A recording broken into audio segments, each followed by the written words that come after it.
क्या आपको पता है, एक आपका होता है सेंट्रल सेक्टर की स्कीम, एक होती है सेंट्रल सेक्टर स्कीम, और एक होती है centrally sponsored, centrally sponsored scheme. क्या दोनों में डिफरेंस पता है? क्या होता है डिफरेंस बताओ, दोनों में क्या डिफरेंस होता है एवरीवन?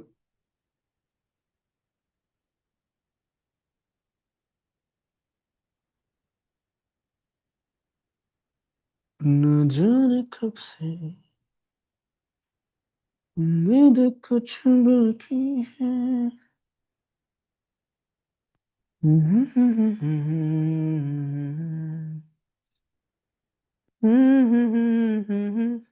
भैया जो ग्रुप में फोटो भेजी थी वो एआई से बनाई थी? नहीं भाई, मैं खुद गया था वोल्केनो के पास।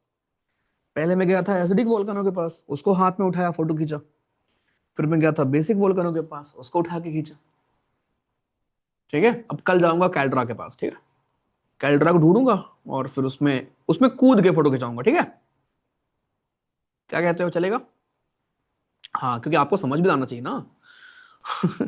Coming under union list. नहीं यार अरुण अर्जुन, आप थोड़े से बहक गए यार। ठीक है, नहीं यार, this is not right. Central sponsored funding करती है, ओके। सेंट्रल सेक्टर को राइट विवेक, ओके।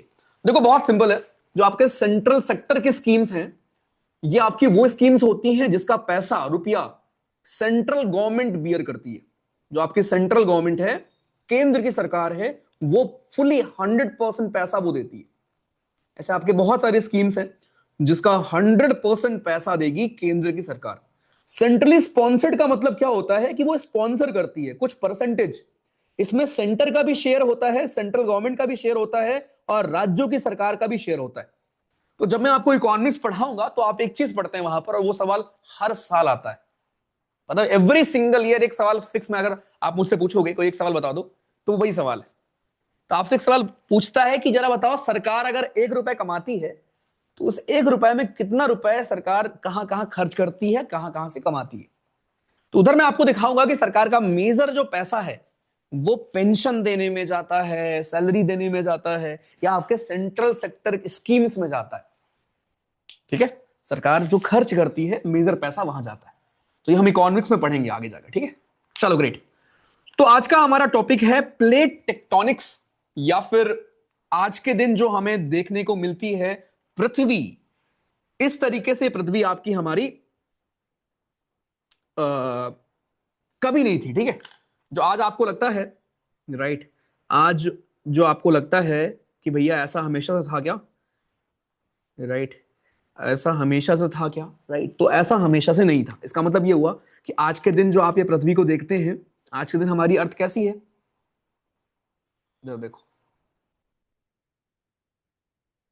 आज के दिन हमारी अर्थ अगर आप देखोगे अप्रोक्सीमेटली, अगर मैं थोड़ा ड्रॉ करूं, तो ये आपका यहाँ साउथ अमेरिका, ऊपर नॉर्थ अमेरिका, ग्रीनलैंड, फिर इधर अफ्रीका, ठीक है, फिर यूरोप, और इधर जाके फिर एशिया वगैरह। ठीक है, तो कुछ ऐसा है आज के दिन हमारा प्रेजेंट डे में। प्रेजेंट डे में ऐसा आपको दिखता है कॉन्टिनेंट्स। लेकिन ऐसा हमेशा से नहीं रहा है, सोचो, राइट, ऐसा हमेशा से नहीं रहा है दोस्तों। ठीक, तो आप इमेजिन करो कि जैसे सब कॉन्टिनेंट आपके हैं, किसी एक हॉस्टल में रहते हैं। तो इमेजिन करो सब लोग हैं आपके, जितने भी कॉन्टिनेंट आज आपको देखने को मिलते हैं, किसी जमाने में ये सब लोग एक साथ रहते थे किसी जगह पर। ओके, किसी जगह पर ये लोग दोस्तों आपके एक साथ रहा करते थे। ठीक, फिर क्या हुआ? अब यहां इतने लोग एक साथ जहां रहेंगे, वहां कुछ तो पंगा होगा। फिर क्या हुआ कि अर्थ के अंदर से गरम गरम मैग्मा ऊपर आ गया, और वो बोलता है चलो भाई बहुत हो गया, अब दूर दूर जाना पड़ेगा। ठीक, अर्थ के अंदर से मैग्मा आता है और इनको दूर कर देता है। It is one of the reasons. ठीक है, ठीक। तो अफ्रीका कहता है भैया मैं साउथ की तरफ जा रहा हूं। साउथ अमेरिका कहता है भाई मेरे लिए वेट करो, मैं भी चलूंगा साथ में। भारत कहता है मैं तो फुल स्पीड में जा रहा हूं भाई, सबसे तेज स्पीड मेरी ही है, और मैं नॉर्थ की तरफ जाकर माउंट एवरेस्ट से मिलने जा रहा हूं। Right, okay. तो ये जो आज हमें देखने को मिलता है ना, राइट, ये हमेशा से नहीं रहा है। और इवन पता है, आज के आप लोग तो, हम लोग तो नहीं रहेंगे भाई, पता है। आज के कुछ सालों के बाद, कुछ का मतलब 2 3 साल 10 साल नहीं है, कुछ का मतलब है भाई ऑलमोस्ट करोड़ों साल, लाखों साल, ठीक है। सो लाखों सालों के बाद या करोड़ों सालों के बाद अगर आप देखोगे तो जो आज की लोकेशन है भारत की वो नहीं रहेगी। जहां पर आज अफ्रीका है वो नहीं रहेगा, ठीक है। मतलब जो कॉन्टिनेंट जहां पर है वो आपको फ्यूचर में नहीं देखने को मिलेगा, ठीक। तो इसी चीज को हम बोलते हैं continent drift, drift theory, right. This is called, अरे भाई रख दे यार, कॉन्टिनेंट ड्रिफ्ट थ्योरी,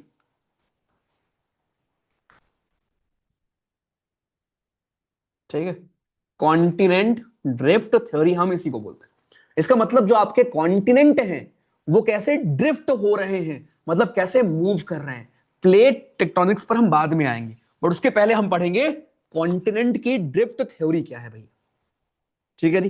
तो कॉन्टिनेंट ड्रिफ्ट थ्योरी के बारे में ये बोला गया, राइट। इसके बारे में ये कहा जाता है कि भैया जी आपके जो कॉन्टिनेंट्स हैं, जैसे आपके नेल ग्रो होते हैं ऐसे ही आपके कॉन्टिनेंट्स ग्रो कर रहे हैं, ठीक है। उसी साइज से उसी स्पीड से आपके कॉन्टिनेंट्स दोस्तों ग्रो कर रहे हैं, ठीक है। तो हुआ क्या, अर्थ के अंदर से जो मैग्मा वगैरह निकलता है, राइट, वो अंदर से निकला और उसके बाद क्या हुआ, ये दूर दूर हो गए सारे, ठीक है। ये सारे आपके हमारे हो गए दूर दूर। तो अगर आप ध्यान से देखें, राइट, तो अगर ये पहले एक बहुत बड़ी बॉडी हुआ करती थी, ऐसा कहा जाता है कि एक जमाने में क्या था, ये पूरी आपकी बहुत बड़ी बॉडी थी। तो एक हमारे वैगनर साहब हुआ करते थे, उनको चुल हुई कि ऐसे मजा नहीं आ रहा है अर्थ के बारे में पढ़ के, तो क्यों ना मैं थोड़ा दिमाग लगाऊं अपना, और क्यों सोचो, मतलब आज के टाइम पर कोई डिस्कवरी वगैरह होती है, आपने सुना है? आज के टाइम पर फोन ही से फुर्सत नहीं है, कुछ है मतलब ऑब्वियसली साइंटिस्ट हैं, नोबेल मिल रहा है लोगों को, नोबेल भी मिल रहा है, ठीक है, सब कुछ मिल रहा है, लेकिन इतना कोई बड़ी बात नहीं होती ना आज के दिन। सोचो आज के दिन रील पर व्यू आ जाना बहुत बड़ी बात है ना।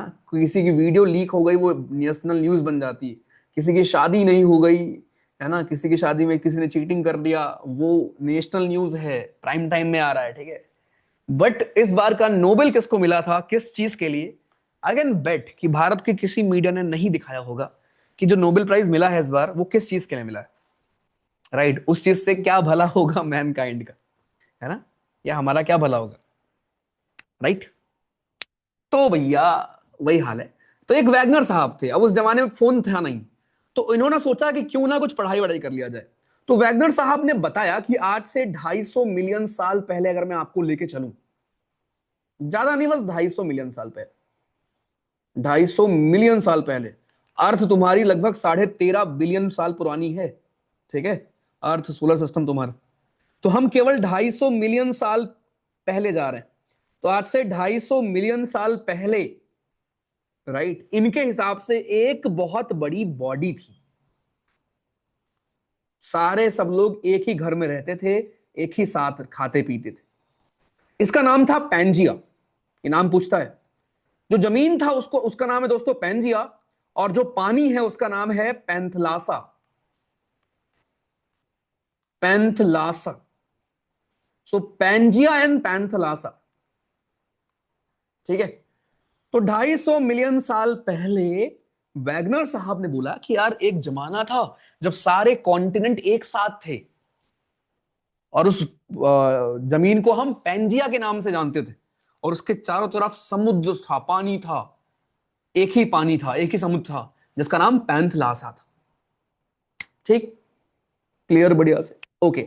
फिर उन्होंने बोला कि अच्छा उसके बाद क्या हुआ, उसके बाद आपका ये जो हमारा पैंजिया है ये ब्रेक होना शुरू हुआ, ये पैंजिया आपका दो हिस्सों में ब्रेक हो गया, पैंजिया आपका ब्रेक होना शुरू हुआ। ऊपर के हिस्से को हम बोलते हैं लॉरेशिया, और नीचे के हिस्से को हम बोलते हैं गोंडवाना लैंड, गोंडवाना लैंड, ठीक। तो ये दो हिस्सों में दोस्तों आपका टूटने लगा, लॉरेशिया का हिस्सा ऊपर गया, ये नीचे का ये हिस्सा नीचे आया, ठीक। तो कई सालों के बाद फिर क्या हुआ दोस्तों, दोनों आपके हमारे जो थे, ये दोनों हिस्से आपके टूट गए, और जब दोनों हिस्से टूट गए तो हमें देखने को मिला कुछ ऐसा, ऊपर का हिस्सा इधर गया, ठीक, और नीचे के हिस्से आपके ऐसे कुछ आ गए, ऐसे। तो ये था आपका Laurasia and this was Gondwana land. ठीक। बीच में जो पानी आपको दिख रहा है इसका नाम दिया गया तेथीज सी। तेथीज सी, दिस इज कॉल्ड तेथीज सी। इसको नाम दिया गया त्रिथीज सी। ठीक है। एंड उसके बाद फर्दर डिवीजन होता रहा, यहां से फिर ब्रेक हुआ, इधर नॉर्थ अमेरिका गया, साउथ अमेरिका गया, राइट, भारत गया इधर, ऐसे नीचे आपका ऑस्ट्रेलिया गया इधर, ऐसे फर्दर डिवीजन होता रहा होता रहा होता रहा, और फिर जो आपको आज के दिन देखने को मिलता है वो। तो बस इतनी ही इनकी आपकी ड्रिफ्ट थ्योरी है। अब इन्होंने सपोर्ट में कुछ बातें लिखी हैं, उस पर मैं आऊंगा, ठीक है। तो भाई एल्फ्रेड वैगनर साहब थे जिन्होंने दिया कॉन्टिनेंटल ड्रिफ्ट थ्योरी, जिनमें इनका मानना था कि देयर वाज अ टाइम, एक ऐसा वक्त था जब पूरी धरती एक थी, सारे कॉन्टिनेंट आपके एक थे, एक बहुत बड़ी वाटर बॉडी थी और एक बहुत बड़ी जमीन थी जिसका नाम पैंजिया था, वाटर का नाम पैंथलासा था। फिर उसके बाद क्या हुआ, नीचे से मैग्मा निकलने शुरू हुए, या नीचे से हीट हुई, राइट, हीटिंग हुई, उससे क्या हुआ, ये ब्रेकिंग स्टार्ट हो गई, आधे हिस्से में बट गए, ये ऊपर गया आपका हमारा एशिया का हिस्सा, नीचे आया गोंडवाना लैंड का हिस्सा, एंड बीच में तेथीस सी। एंड फर्दर ये ब्रेक डाउन होते रहे होते रहे होते रहे, और आज के दिन जो हमें देखने को मिलता है वो बना। स्टिल ये चीज कंटिन्यूअसली अभी भी चल रही है, ऐसा कहा जाता है कि आज से कुछ मिलियन साल के बाद आप देखोगे तो जो चीज जहां है वहां नहीं होगी। जैसे करंट में अगर आप भारत को देखोगे ना, तो भारत हिमालय से एकदम लगा हुआ है, या भारत, अभी जब मैं आपको प्लेट्स पढ़ाऊंगा तो आप देखोगे भारत हमारे प्लेट से एकदम लगा हुआ है, सटा हुआ है। तो भारत, अगर ये सोचो हमारा प्यारा भारत है, और ये ऊपर रशिया या यूरेशियन प्लेट है, this is Eurasian plate, right. अब ये प्लेट इधर टक्कर मार रही है, भारत वाली प्लेट इधर जा रही है, बहुत तेजी से मूव कर रही है इंडियन प्लेट, ठीक है, ये ऊपर टक्कर मार रही है, और यहां पर फोल्डिंग हो रही है और हिमालय का फॉर्मेशन हो रहा है, राइट। तो कभी एक ऐसा दिन होगा, कभी ऐसा आएगा जब भारत थोड़ा सा ज्यादा इधर मूव कर जाएगा और ऊपर चला जाएगा Bharat, right, very high probability. तो इसी को हम बोलते हैं क्या, कि कांस्टेंट मूवमेंट चल रही है आपके प्लेट्स में बोलो, या फिर नॉर्मल कॉन्टिनेंट्स वगैरह आपके फर्दर मूव कर रहे हैं। ठीक। इतनी सी कहानी थी आपकी हमारे उसमें कॉन्टिनेंटल ड्रिफ्ट थ्योरी में। भैया एक बार समझ लेते हैं, बहुत आसान टॉपिक है, कुछ है ही नहीं इसमें, ठीक है। देखो अल्फ्रेड वेगनर साहब ने बोला कि भैया एक बहुत बड़ा बॉडी था पहले, इसका नाम था पैंजिया, जिसमें सारे कॉन्टिनेंट आपके इसी में थे। ठीक। इसको बोलते थे सुपर कॉन्टिनेंट, और पानी को बोलते थे पैंथलासा। उसके बाद दो पार्ट में बट गया, लवरेशिया, गोंडवाना लैंड, खत्म। आई, ये देखो पेंजिया ये इतना बड़ा था, फिर ब्रेक हुआ, आपका Laurasia and Gondwana land, south America, Africa, Bharat, ध्यान रखना Bharat was part of Gondwana land.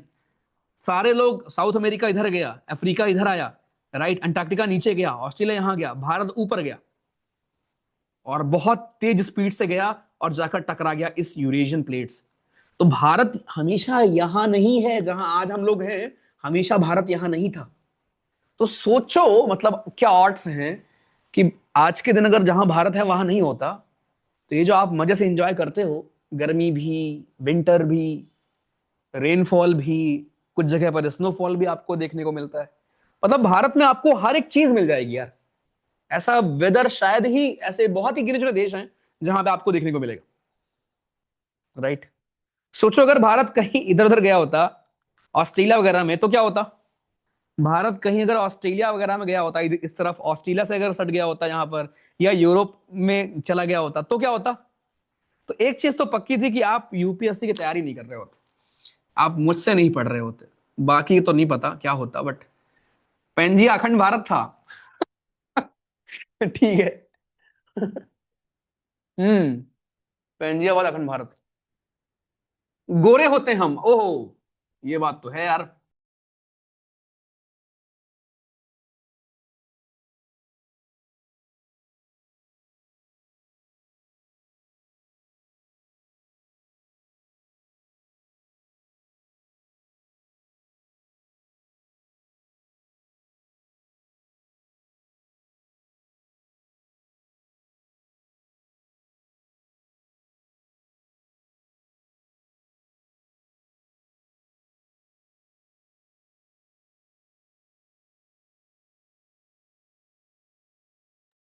एक मिनट वेट करना, ठीक है, जस्ट वेट 1 मिनट।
चलो भाई, ओके। मजा आ जाता अगर ऑस्ट्रेलिया यूरोप में होते तो। मजा नहीं आता यार, पता है, आप अगर वहां पे होते तो वहां भी कंप्लेन कर रहे होते। सब उड़ी मेरी, सब सब गए गर्ल्स वगैरह। कहाँ है गर्ल्स? ये एनडीए वाले हैं। कहाँ पे है वो? अरे बहुत सारे, 40 हैं, कहाँ है वो? गए? अच्छा, वही मैं पूछ रहा हूँ। चलो ऑन कर दो यार इसको। हाँ भाई चलो। तो मैं वही कह रहा हूँ कि फिर यूपीएससी होता है, यूनियन पब्लिक सर्विस कमीशन। अबे फिर भी हाँ, ऑब्वियसली वो तो होता ही। हम भी ब्रिटिश आर्मी में होते। अच्छा, तो हमें तुमसे आजादी मिलती। यार पता है, आप कहीं भी होते ऐसे ही होते। क्योंकि क्या बोलूं मैं यार। चलो छोड़ो। आप ही नहीं होते यार, पता है, अगर भारत कहीं और होता ना, भारत अगर इधर उधर कहीं गया होता, तो आपका जन्म ही नहीं होता। सोचो, मतलब यूनिवर्स की कितनी सारी चीजें अलाइन हुई हैं, तब जाकर आपका बर्थ हुआ। सोचो, भारत यहां से उड़कर, या उड़कर मतलब यहां से चलकर यहां आया, ठीक। उसके बाद आपके फादर आपकी मदर का जन्म हुआ, ठीक। उसके बाद घर वालों ने ढूंढा कि अच्छा आप दोनों की शादी कर देते हैं। उसके बाद करोड़ों स्पर्म में से एक स्पर्म को मिला वो एग, एंड तब जाके आपका जन्म हुआ है। कैन यू इमेजिन कितनी सारी चीजें अलाइन हुई होंगी जस्ट फॉर योर बर्थ। और उसके बाद तुम क्या करते हो? तुम उसको वेस्ट कर देते हो, है ना? वेस्ट नहीं करना भाई। चलो आज आप रील्स देखते रहते हो, बिल्कुल। ईशान जी कह रहे हैं समराइज कर दो, यही है समरी, यही है ईशान, जो ये फोटो देख रहे हो यही समरी है। इसका मतलब सतयुग और द्वापर युग पैंजिया के टाइम के हैं। नो कमेंट्स यार। पता नहीं भाई, ठीक है, नो कमेंट्स। वो बिलीफ सिस्टम है हमारा यार, ठीक है। और ये ज्योग्राफी है, ठीक है, ये ज्योग्राफी है। तो ये हम, अरे मिलियन साल पहले भी कलयुग ही था। हम कलयुग की बात कर रहे हैं, ज्योग्राफी में हम कलयुग युग की बात कर रहे होते हैं, ठीक है, द्वापर युग की नहीं। चलो आ जाओ। सो पैंजिया पहले ऐसे था, फिर ऐसे हुआ, फिर ऐसे हुआ, ठीक है, क्लियर, आपको समझ में आ गया। लेकिन ये ध्यान रखना प्लीज कि भारत ना ऐसे मूव करते ऊपर आया है और यहां टकरा गया है। सोचो, यहां टकराया है तब जाके हिमालय का फॉर्मेशन हुआ है। और हिमालय ना होता तो भैया, सोचो सोचो, मतलब तुम्हारे बर्थ के लिए भाई हिमालय बना है। आर्ट्स देख रहे हो कि भाई हमारी जमीन ऊपर आई, फोल्डिंग यहां पर हुई, हिमालय बना, राइट। तब जाकर हमारे साइबेरिया की ठंडी हवाएं ना आ पाई, और साइबेरिया की ठंडी हवा नहीं आई भारत में, तब जाकर हमारे पापा मम्मी की शादी हुई, तब आपका जन्म हुआ। अगर यही साइबेरिया की हवा आ रही होती, हिमालय ना बना होता, यू नेवर नो, राइट। क्या पता शादी होती नहीं होती, है ना? तो बहुत सारी चीजें अलाइन हुई हैं तब जाके आपका बर्थ हुआ है। वेस्ट मत किया करो भाई, ठीक है, कुछ बन जाओ, आ जाओ। तो मॉडर्न वर्ल्ड ऐसे है आज, लेकिन ये भारत कभी इधर था नीचे। चलो, तो ये वो वैगनर साहब है, इनकी डीपी देख लो, ठीक है। He is Wagner. और इनका कहना था कि आपके ये अलग अलग एजेस हैं, Triassic age, Cretaceous age, Jurassic age, ये हम अलग से पढ़ेंगे, ठीक है। और ये आपका प्रेजेंट डे। तो यहां से स्टार्ट हुआ और ऐसे करके ऐसे करके ऐसे करके, ठीक। अब यहां पर आपके मन में सवाल आया होगा कि भाई क्या बकवास कर रहा है आदमी, है ना। इस आदमी ने बोल तो दिया कि ये ऐसे था पहले ऐसे हुआ, इसके पास क्या प्रूफ था। तो इन्होंने कुछ प्रूफिंग दी। इन्होंने ये बोला, राइट, इन्होंने कुछ प्रूफ प्रोवाइड किए। इन्होंने बोला कि अगर आप कॉन्टिनेंट्स को आपस में लगाओगे तो वो आपस में मिक्स हो जाएंगे, वो फिट बैठेंगे। जैसे अगर आप साउथ अफ्रीका को उठाकर अफ्रीका से जोड़ोगे तो वो एकदम फिट बैठेगा। आपको देखो फिट बैठ रहा है, ये एकदम फिट बैठेगा। तो ऐसी थ्योरी उन्होंने दी कि भाई ऐसे बाकी कॉन्टिनेंट को भी अगर आप लगाते हो तो सब फिट बैठ रहे हैं, और ऐसा प्रूव हो रहा है कि साउथ अमेरिका अफ्रीका से ही टूट कर गया है उधर, right. Similarly rocks of same age across the oceans. अब रॉक एक बहुत बेहतरीन तरीका होता है, राइट। अगर सोचो आपको साउथ अफ्रीका के कोस्ट पर, अमेरिका के कोस्ट पर या अफ्रीका के कोस्ट पर जो रॉक मिल रही है, राइट, रॉक को आप पता कर सकते हो ना कितनी पुरानी रॉक है। तो रॉक्स आपकी सेम एज की मिल रही हैं, दैट शोज ना कि भाई सेम एज की ही, यहाँ का पत्थर भी सेम एज का है, यहाँ का पत्थर भी अगर सेम एज का है तो इसका मतलब वेरी हाई प्रोबेबिलिटी कभी दोनों साथ में थे। Same for other continents also, right. तो ये कुछ क्रिएट आपका एक प्रकार का रॉक होता है। ये इन्होंने कुछ दोस्तों आपके हमारे प्रूफ प्रोवाइड किए थे, कुछ अपने उसमें चीज को सपोर्ट करने के लिए बोला था कि यार देखो ये मेरा बेसिस है ये चीज बोलने का, राइट। आई डोंट नो आप क्या मानते हो इसमें से, बट सोचो कितना सही रहा होगा ना, सब एक साथ रहते थे। पता नहीं उस टाइम की और कहानी कुछ अवेलेबल नहीं है, बस इतनी कहानी अवेलेबल है, ठीक है, कि एक टाइम पर सब साथ थे, ठीक। उसके बाद फिर विद टाइम दूरी बढ़ती रही, दूरियां बढ़ती गई। आ जाओ एविडेंसेस, वही बात है, देख लो। Coast line of Africa and South America match up very well with each other. South America और अफ्रीका ऐसे मैच होता है, ठीक। बाकी वही चीज पानी है। सिमिलरिटी ऑफ फॉसिल्स, वही बात है कि जो फॉसिल्स, जो रॉक्स आपको साउथ अमेरिका के कोस्ट पर मिले, वही कहीं ना कहीं ऑस्ट्रेलिया के कोस्ट पर भी मिले, या वही कहीं ना कहीं किसी और कोस्ट पर भी जाकर आपको मिले, किसी और के किनारे भी आपको जाके मिले। तो ये सब प्रूफ देने की कोशिश की गई है वैगनर साहब के द्वारा कि देखो यार, इसलिए मुझे लगता है कि ये सब कभी एक साथ थे, क्योंकि जो फॉसिल्स यहां मिल रहे हैं वही यहां मिल रहे हैं, वही इधर मिल रहे हैं, वही इधर मिल रहे हैं, कुछ मतलब कुछ जगह पर कॉमन मिल रहे हैं। तो इससे ये प्रूव होता है कि हाँ शायद यार ऐसा हो सकता है। सोचो ये स्टडी करने में कितना वक्त कितना एफर्ट लगा होगा, है ना। बंदा ढूंढ रहा है जाकर या स्टडी कर रहा है, राइट। आजकल इतना टाइम ही किसी के पास नहीं है। 3 साल का बीए कर ले रहे हैं क्योंकि जल्दी से यूपीएससी का फॉर्म भर पाएंगे। राइट। आ जाओ, ध्यान रखना, ठीक। जैसे मैं आपको एग्जांपल बताऊं, there was a boy last super 100 में, राइट। उसका एग्जाम क्लियर है, ठीक है, लास्ट टाइम क्लियर हुआ था। उसके फादर साहब आए थे। सोचो बच्चा को फौज में जाना है, उसके फादर साहब आते हैं और कहते हैं सर इसे हम, मतलब पहले वो बच्चे के साथ आते हैं, बच्चे के सामने बात करते हैं, फिर बच्चे को बोलते हैं तुम बाहर जाओ, और फिर मुझे बताते हैं कि सर मैं इसे अकेला छोड़ना नहीं चाहता, अकेला छोड़ दूंगा तो ये बर्बाद हो जाएगा। और मैं बस सुन रहा था कि अच्छा सर ओके। और मैं उस बच्चे को देख रहा हूँ कि यार साला इतना मेहनत कर रहा है वो बच्चा, पिछली बार क्लियर भी किया उसने, फिर भी पेरेंट्स का भरोसा जो है ना, मतलब वो नहीं जीत पाया है वो अभी तक। पेरेंट्स, कुछ पेरेंट्स ऐसे होते हैं, मतलब ओवर पोजेसिव, ओवर केयरिंग, और वो चीज डिस्ट्रॉय कर देती है सच में, ठीक है। तो उन सर का ये पॉइंट था कि सर अगर इसका सीरियस में नहीं भी होगा ना, अगर ये रिकमेंड नहीं भी होता तब भी कोई दिक्कत नहीं सर, हमारा स्कूल है वो संभाल लेगा, इकलौता बेटा है, कोई दिक्कत ही नहीं। बस मैं इसलिए चाहता हूं कि ये यहाँ पे रहे, जिससे कि ये बर्बाद ना हो, जिससे इसका एक रूटीन बना रहे। लाइक यार फौज में जाना है इसको, भाई क्या बोलूं मैं, ठीक है। तो कुछ ऐसे लोग भी होते हैं यार, ठीक है। आ जाओ, तो ये चीज ध्यान रखें, ठीक है। आ जाओ next. Presence of coal seams in Antarctica. Coal is formed from the organic remains of dead plants and animals. Antarctica was once home to many organism. तो अंटार्कटिका में भी भाई कुछ आपके मिले हैं वहां पर, जो भी आपके हमारे ये थे रिमेन्स, फॉसिल फ्यूल्स वगैरह वहां भी मिले हैं।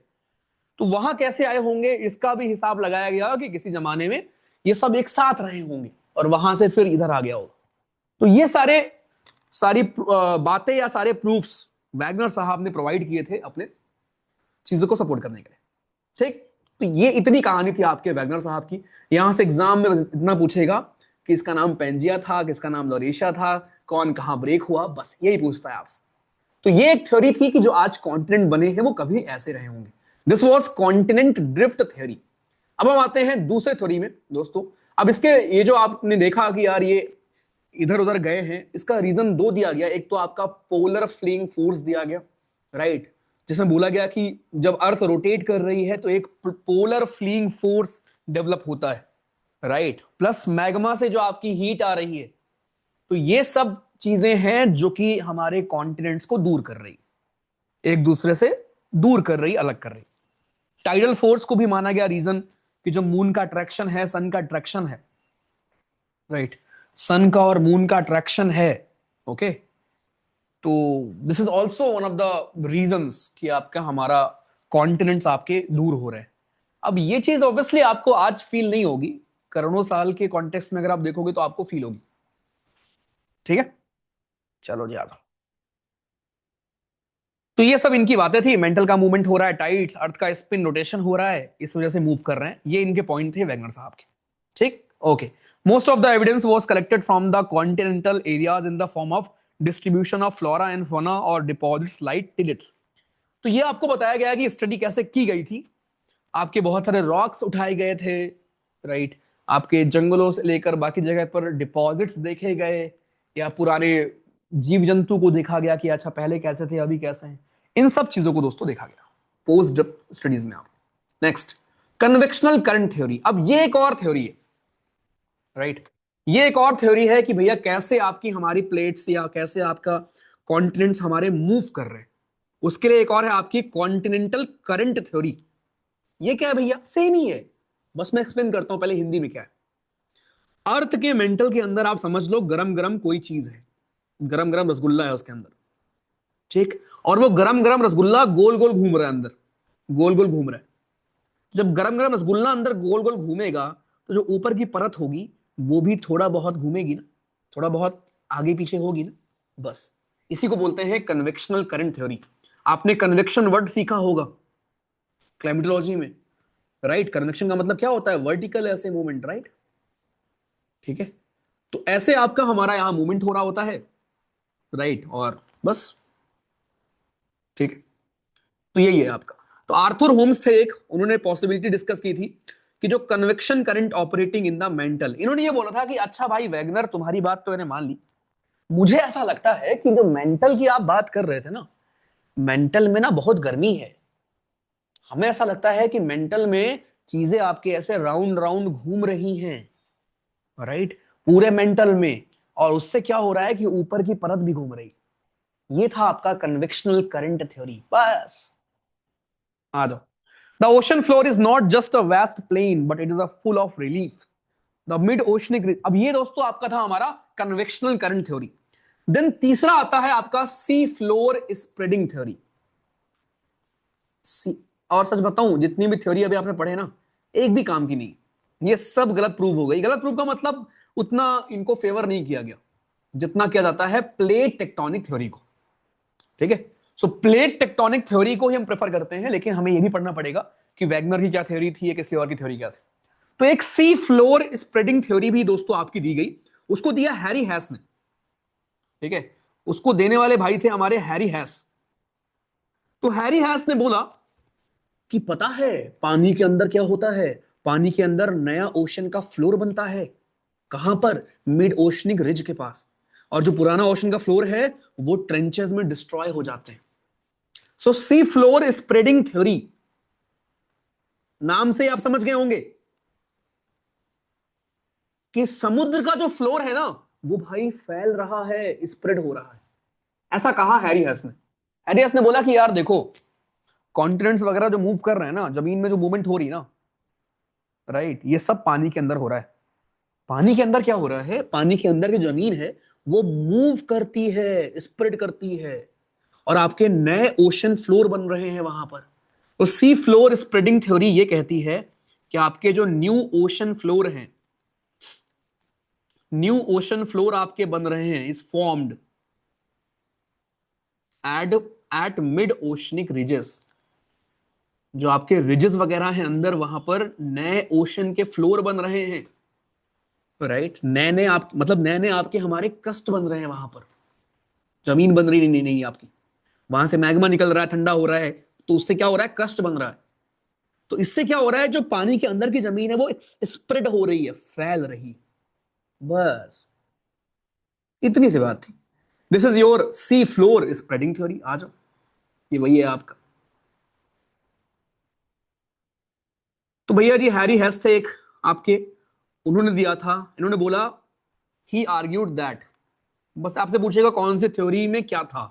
इन्होंने बोला कि कांस्टेंट इरप्शन होते हैं आपके ओशनिक रिजेस में, पानी के अंदर जो आपके रिजेस हैं वहां पर वॉल्केनोज आपके लगातार निकल रहे होते हैं।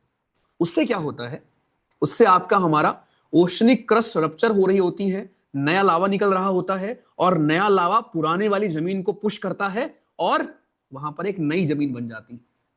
और इस तरीके से ओशन का फ्लोर जो है वो स्प्रेड हो रहा है। कहने का मतलब जो आपके हमारे ओशन में है, ओशन के जमीन पर क्या हो रहा है, मान लो कहीं से वोल्केनो निकल रहा है, वोल्केनो निकल कर ऐसे फैल रहा है, तो अब पुराने क्रस्ट को पुश कर रहा है, और पुश कर करके जमीन और आपकी बड़ी हो रही है। This is called C floor spreading theory आपकी। बस इतनी सी बात। तो पुराना क्रस्ट खत्म हो रहा है, राइट, पुराने क्रस्ट आपके हमारे गड्ढों में खत्म हो जा रहे हैं, ट्रेंचेस वगैरह में गिर जा रहे हैं, और नए क्रस्ट का फॉर्मेशन हो रहा है। ये थी आपकी सी फ्लोर स्प्रेडिंग थ्योरी हमारी। ऐसा बोला गया देखो कि भाई जो आपके ओशनिक रिज वगैरह हैं, जहां रिज वगैरह बनते हैं, वहां पर क्या हो रहा है, जो वोल्केनो निकलता है उससे क्या होता है, उससे हमारा यहां नया क्रस्ट का फॉर्मेशन होता है। बस ठीक। और जो ट्रेंचेस होते हैं उसमें पुराना क्रस्ट डूब जाता है। क्या हम लिख दे रहा हूं, तो रिज में क्या होता है, एज पर सी फ्लोर स्प्रेडिंग थ्योरी, पानी के अंदर जो रिज है वहां पर न्यू क्रस्ट का फॉर्मेशन हो रहा है, और जो पानी के अंदर आपके ट्रेंचेस हैं, गड्ढे हैं, वहां पर ओल्ड क्रस्ट खत्म हो रही है।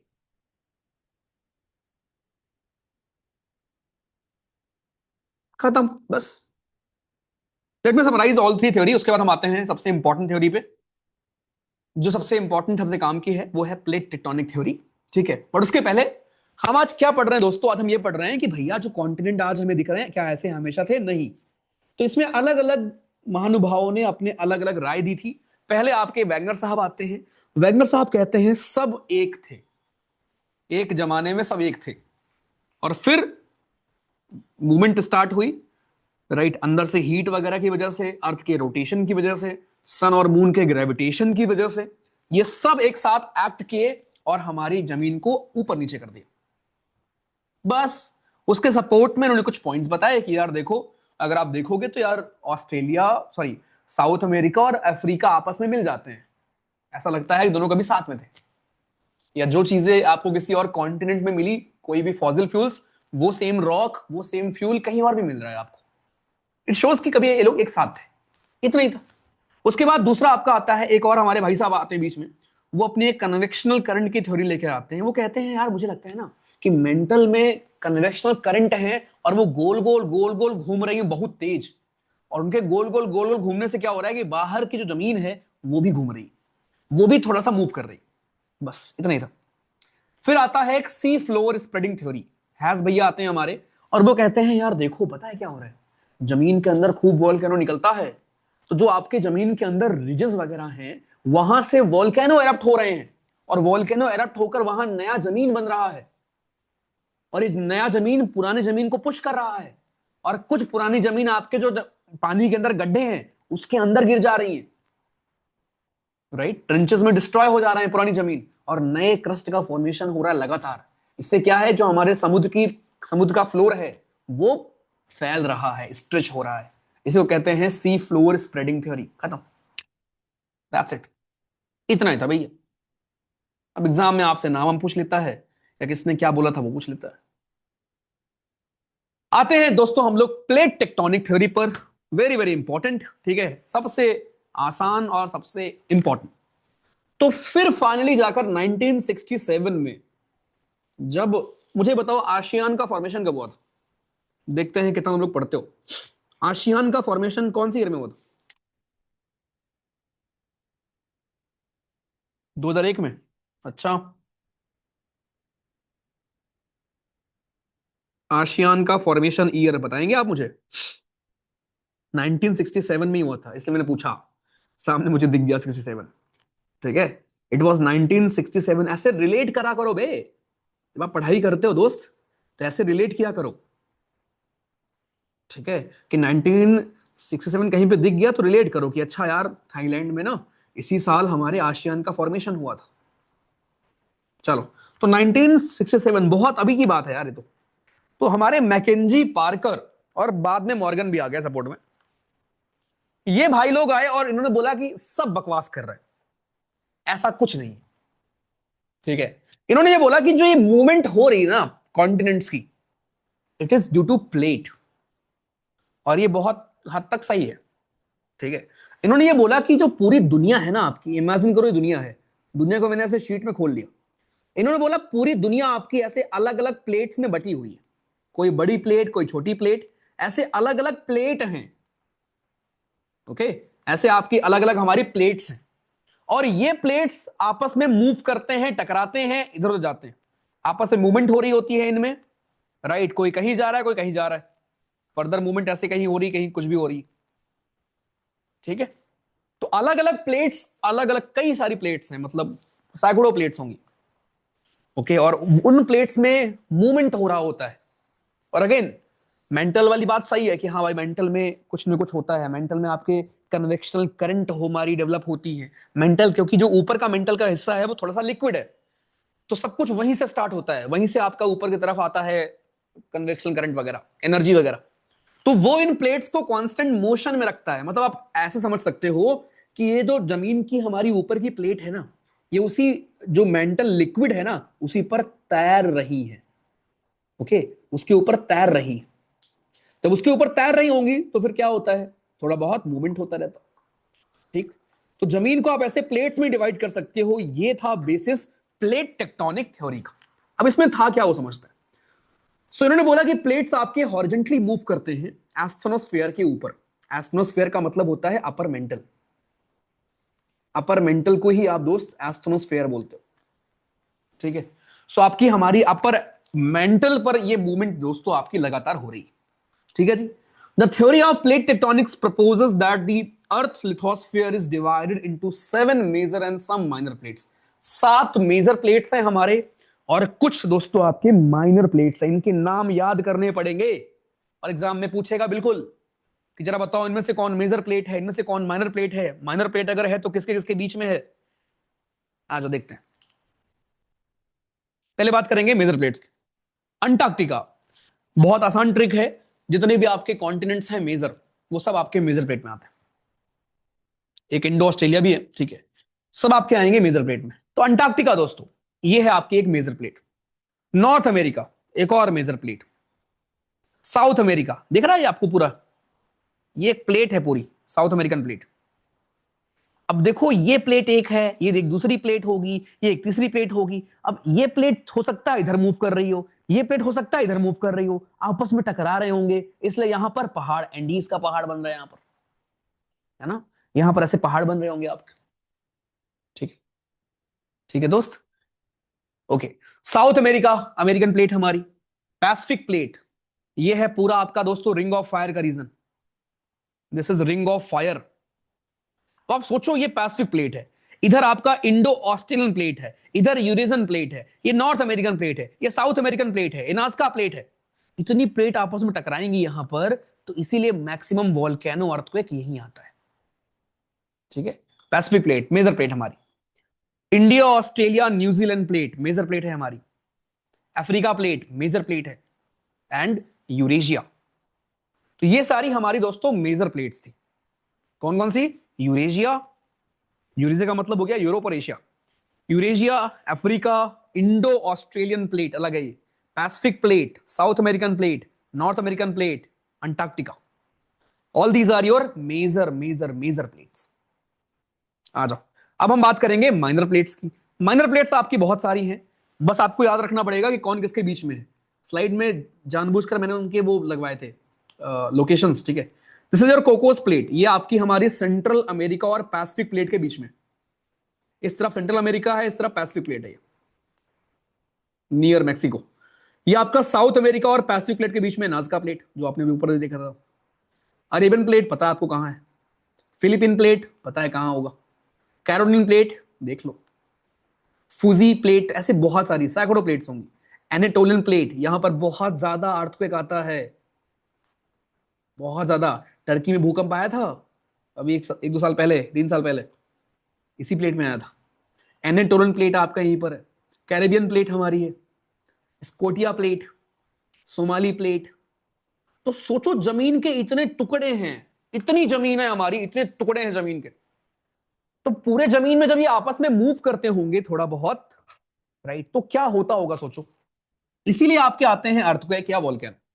और मेजोरिटी आपके इन प्लेट बाउंड्रीज पर आता है, जहां पर दो प्लेट टकरा रही होंगी ना, वहीं पर कुछ ना कुछ होता है। तो all these are your few important minor plates. अब हम आते हैं टाइप्स ऑफ प्लेट बाउंड्रीज, बहुत ध्यान से देखना और बहुत आसान भी है। अब आपने जब इतनी प्लेट्स देखी तो आपको समझ भी आ गया होगा कि भैया हो सकता है प्लेट हमारी 3 प्रकार की इसमें मूवमेंट हो सकता है। ध्यान से देखना। प्लेट में अगर मान लो ये एक जमीन का टुकड़ा है, देख रहे हो 3D स्ट्रक्चर बना पाओगे कभी। ये मान लो एक जमीन का टुकड़ा है हमारा,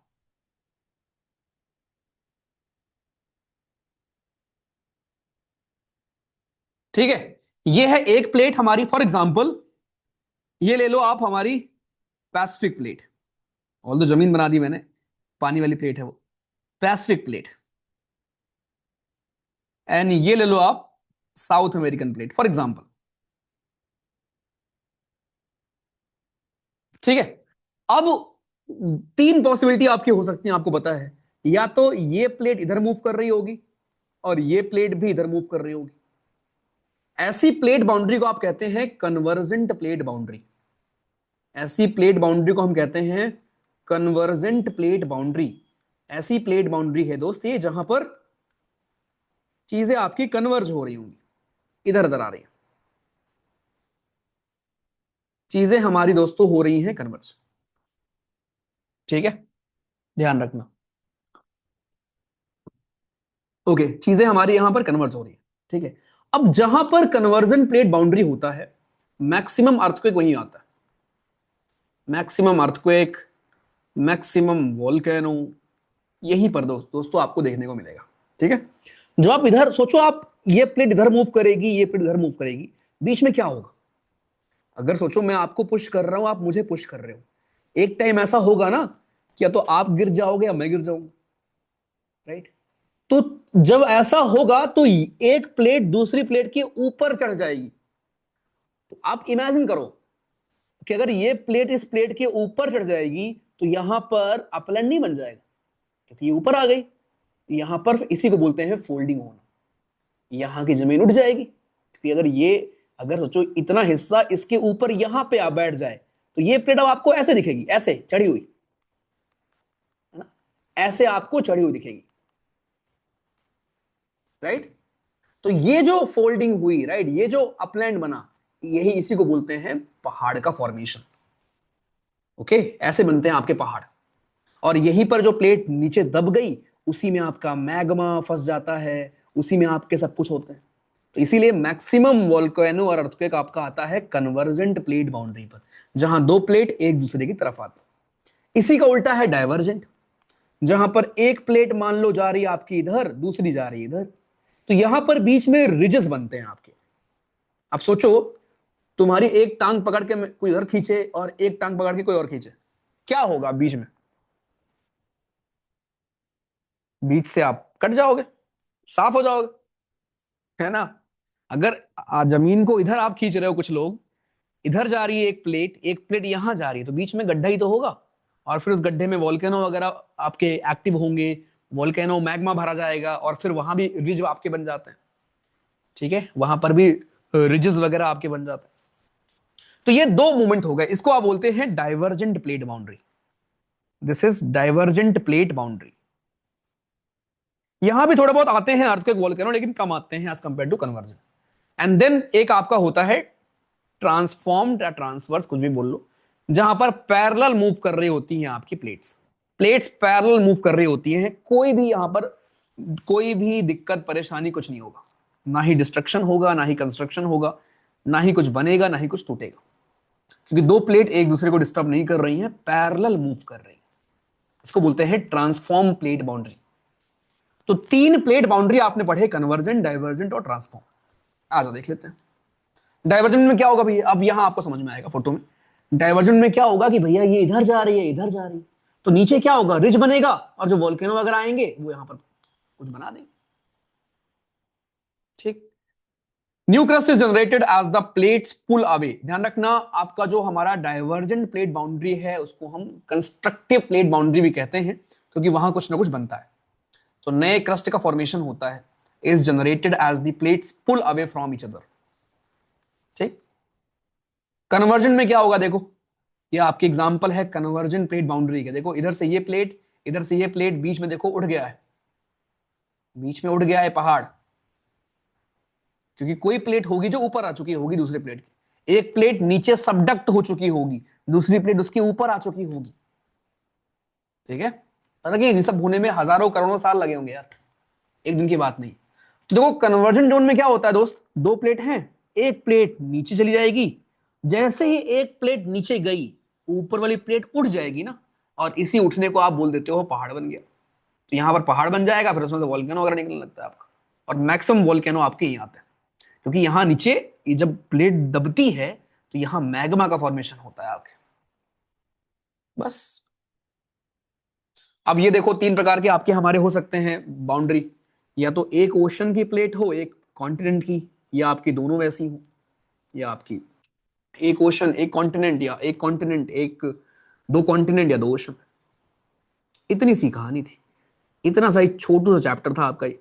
ठीक है, और जब आप इनकी बात कर रहे हैं कॉन्टिनेंट और ओशन की, तो मैं आपको यहां एक चीज बताना चाहता हूं जो कि एग्जाम के लिए वेरी वेरी इंपॉर्टेंट। इस पर चांद तारे फूल और शबनम मार कर लेना। अगर मैं डेंसिटी की बात करूं, तो दोस्त जो आपकी ओशन की क्रस्ट है, जो आपका ओशन का क्रस्ट है, ये ज्यादा डेंसर होता है। ओशन का crust is denser then continental crust. लेकिन अगर मैं थिकनेस की बात करूं, तो थिकनेस में आपके कॉन्टिनेंट का जो क्रस्ट है ये थिक होता है as compare to oceanic crust. ठीक है, कॉन्टिनेंट का crust is thicker as compare to oceanic crust. इस बात को बाल को ध्यान रखिएगा। ठीक है भैया जी, ये इसके ऊपर सवाल आता है और ये बहुत जनता कंफ्यूज हो जाती है। ठीक है, जनता इसमें कंफ्यूज्ड है कि भैया कौन डेंसर ज्यादा है कौन क्या है। ध्यान रखना। चलो जी। ट्रांसफॉर्म बाउंड्री मतलब जहां पर पैरेलल मोशन ऐसे होगा, कोई कुछ भी फॉर्मेशन कुछ भी यहां पर नहीं होने वाला, कोई किसी को डिस्टर्ब नहीं करने वाला। ठीक है, कोई भी यहां पर किसी को डिस्टर्ब नहीं करेगा, मस्त अपना आराम से घूमेंगे, किसी को कोई दिक्कत नहीं है, कुछ भी फॉर्मेशन नहीं होगा, ना ही कुछ डिस्ट्रक्शन होगा। Transform faults are the planes of separation generally perpendicular to the mid oceanic as the eruption do not take, मतलब कुछ नहीं है यहां पर। ये आपकी जो ट्रांसफॉर्म बाउंड्री है यहां कुछ होता ही नहीं, बिकॉज एक दूसरे को अफेक्ट नहीं कर रहा है ना, पैरेलल मोशन हो रहा होता है। बस।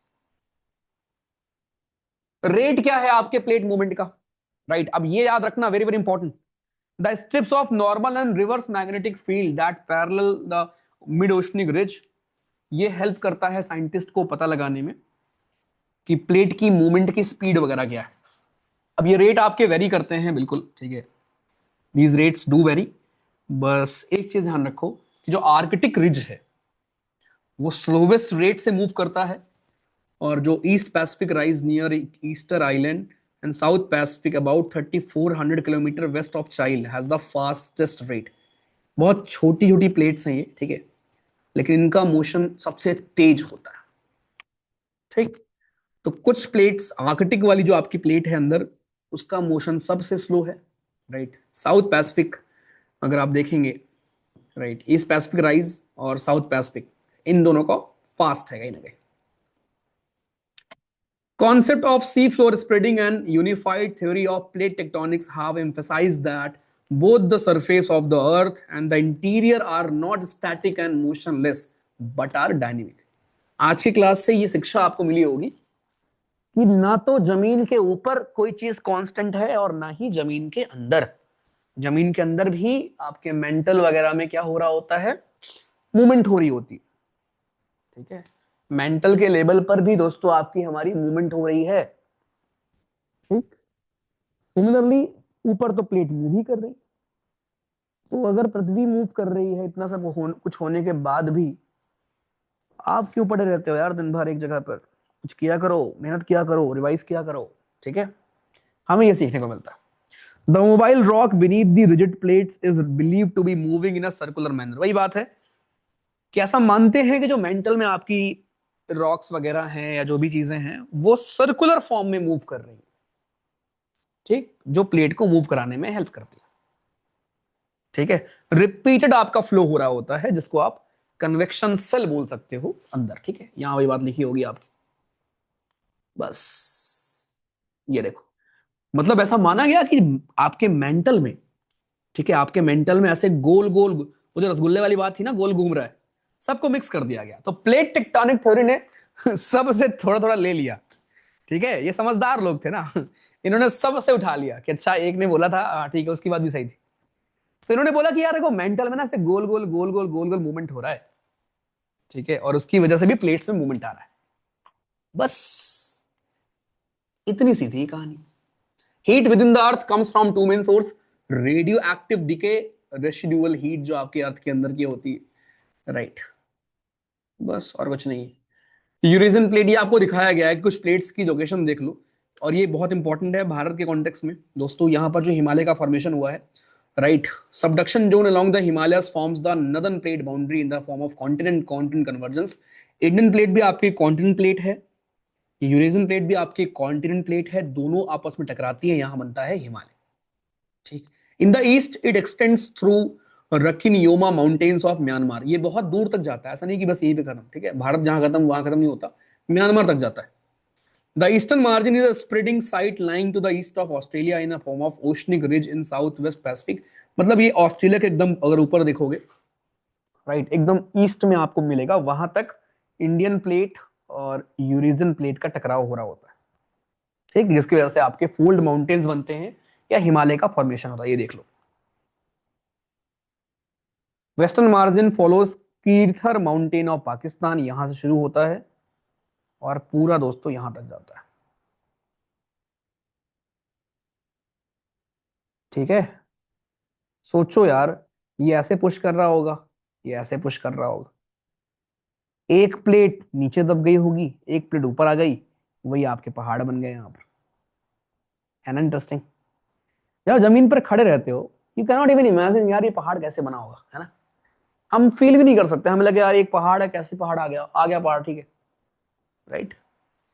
बट सोचो यार कितने हजार सालों से क्या क्या चीजें आपकी हो रही, तब जाकर ये फॉर्मेशन या ये चीज आपको देखने को मिलती है। The boundary between India and Antarctic plate is also marked by oceanic ridge running in roughly west east direction and merging into the spreading site a little south of New Zealand। ये उतना खास नहीं है इसलिए इसको हम नहीं पढ़ते, लेकिन अगर आप ध्यान से देखोगे, ये है भारत हमारा, ऊपर है यूरेशियन प्लेट। तो यहां तो देखो, इधर ये ऐसे जा रही है, ये ऐसे जा रही है, लेकिन नीचे अंटार्कटिक प्लेट भी तो है, थोड़ी दूर है लेकिन है तो उसमें भी मूवमेंट ऐसे हो रहा है और इंडियन प्लेट ऐसे जा रही है। तो एक प्रकार की ये डाइवर्जेंट प्लेट बाउंड्री भी तो यहां बन रही है ना, नीचे की तरफ डाइवर्जेंट प्लेट बाउंड्री भी तो आपकी बन रही है थोड़ी सी अगर देखोगे तो। ठीक है, जो कि न्यूजीलैंड ऑस्ट्रेलिया तक आपकी जाती है। बस this is not that important because बहुत दूरी है भारत और अंटार्कटिका के प्लेट में, एंड दूसरा डाइवर्जेंट प्लेट बाउंड्री पर इतना कुछ होता भी नहीं है as compare to convergent plate boundary. This was one of the easiest topics आपके। क्लियर बालक पार्टी? प्लेट्स के नाम याद रखना पड़ेगा आपको। रखेंगे? अरे रखोगे क्या जवानों? मुझे एक सवाल का जवाब दो। एक चीज आपका कोर वो रह गया था ना, रुको मैं ड्रॉ करता हूँ, रुक जा रुक जा रुक जा रुक जा भाई। फिर तो भैया कन्वर्जन प्लेट्स जापान वाले रीजन में होंगी और ट्रांसफॉर्म शायद, ऐसा क्यों कविता? हर जगह अवेलेबल है मैम ऐसे प्लेट्स, भाई हजारों प्लेट्स हैं, मतलब हम उतना पढ़ भी नहीं सकते, ठीक है? ऐसे हर जगह प्लेट्स हैं, बहुत सारी प्लेट्स हैं, ऐसे नहीं बोल सकते यार, ठीक है? चलो एक लास्ट चीज जो कल रह गई थी, ध्यान से देखो, ये तुम हो।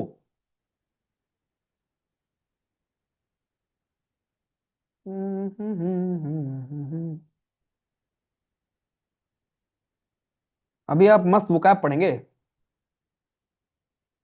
कहीं जाना नहीं है, ठीक है? ये आप यहां पे खड़े हैं, ये है ऊपर का हिस्सा क्रस्ट। एक दो चीज बहुत ध्यान सुनना, ये है दोस्तों ऊपर का हिस्सा क्रस्ट, ठीक है? अब हम इस क्रस्ट को दो पार्ट में डिवाइड कर सकते हैं। सबसे पहले आपको मिलेगा outer crust, outer crust, and this is inner crust. Outer crust inner crust के बाद दोस्तों ये आपको मिलेगा आउटर मेंटल, जिसको आप एस्थनोस्फेयर बोलते हो, एस्थनोस्फेयर। आउटर मेंटल को हम कहते हैं एस्थनोस्फेयर। उसके बाद फिर आपको मिलेगा इनर मेंटल, इनर मेंटल, ठीक है? इनर मेंटल आपका दोस्तों, उसके बाद outer core and inner core. This is outer core and this will be inner core. अब ये याद रखना है दोस्त, यहां पर अपने को ये समझना है कि आपका आउटर क्रस्ट होता है सॉलिड फॉर्म का, इनर क्रस्ट भी होता है सॉलिड, लेकिन जो एस्ट्रोनोस्फेयर है, जो आपका अपर मेंटल है, ये लिक्विड फॉर्म में होता है थोड़ा सा। इनर मेंटल होता है सॉलिड फॉर्म, आउटर कोर होता है लिक्विड फॉर्म, और इनर कोर होता है सॉलिड फॉर्म, ठीक? ये चीज याद रखना। अब ये जो आपके डिफरेंट डिफरेंट दोस्तों यहां पर डिवीजन है, ठीक है, इनको बोलते हैं हम लोग क्या, ये जो आपके बीच बीच में डिसकंटिन्यूटीज हैं यहां यहां, इनके नाम है। तो आउटर क्रस्ट और इनर क्रस्ट के बीच के एरिया को आप बोलते हो कॉनरैड, इनर क्रस्ट और अपर मेंटल के बीच के एरिया को आप बोलते हो मोहो, अपर मेंटल और इनर मेंटल के बीच के एरिया को हम बोलते हैं रेपेटिटी,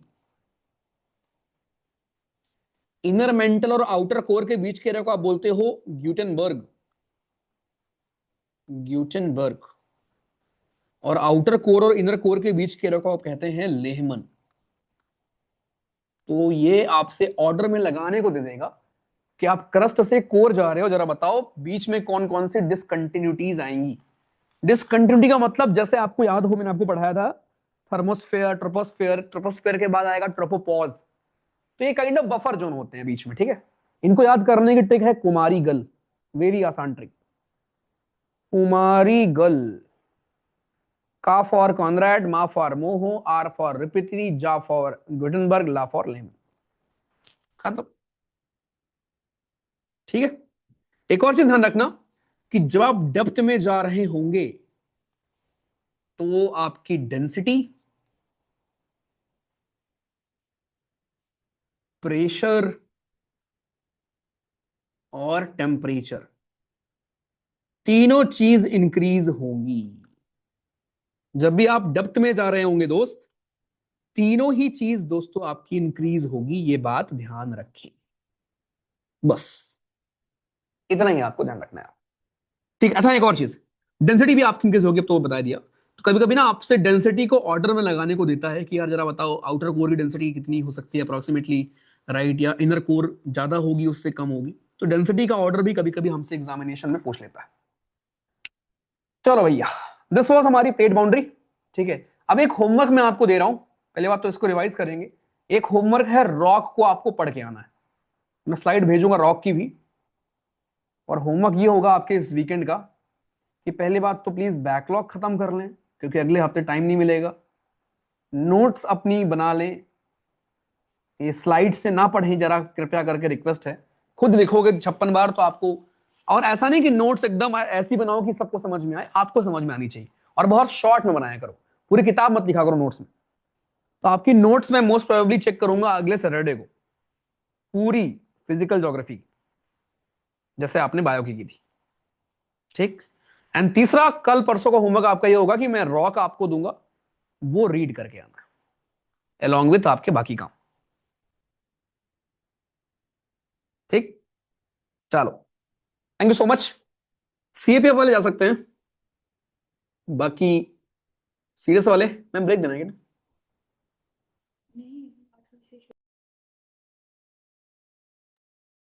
ओके। कौन सी पीडीएफ कौन सी है?